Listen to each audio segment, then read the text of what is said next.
Hi friends, welcome to cine family 2. పడమటి Sandhyaragam serial heroine Prithviraj and ప్రీతి శర్మ. వీరిద్దరూ ఈ సీరియల్లో శ్రీను ఆద్య క్యారెక్టర్లో చాలా అద్భుతంగా నటిస్తూ బెస్ట్ జోడీగా గుర్తింపు పొంది మంచి సక్సెస్ను అందుకుంటున్నారు.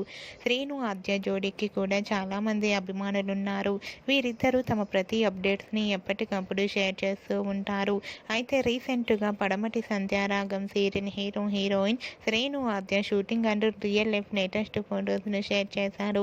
ఆ ఫొటోస్లో శ్రీను ఆద్య చాలా హ్యాపీగా సరదాగా ఎంజాయ్ చేస్తూ చూడముచ్చటైన జంటగా కనిపించారు. ఆ ఫోటో చూసిన వారంతా బ్యూటిఫుల్ అండ్ లవ్లీ పేర్ అంటూ కామెంట్స్ పెడుతున్నారు. మీరు కూడా శ్రీను ఆద్య రియల్ లైఫ్ లేటెస్ట్ ఫొటోస్ను ఇప్పుడు మా వీడియోలో చూసేయండి. ఈ వీడియో మీకు నచ్చినట్లయితే మీ అభిప్రాయాన్ని మీ కామెంట్ రూపంలో తెలియజేస్తూ లైక్ చేయండి, షేర్ చేయండి. మరిన్ని ఇంట్రెస్టింగ్ అండ్ లేటెస్ట్ అప్డేట్స్ కోసం మా సినీ ఫ్యామిలీ 2 ఛానల్ని సబ్స్క్రైబ్ చేసుకోండి.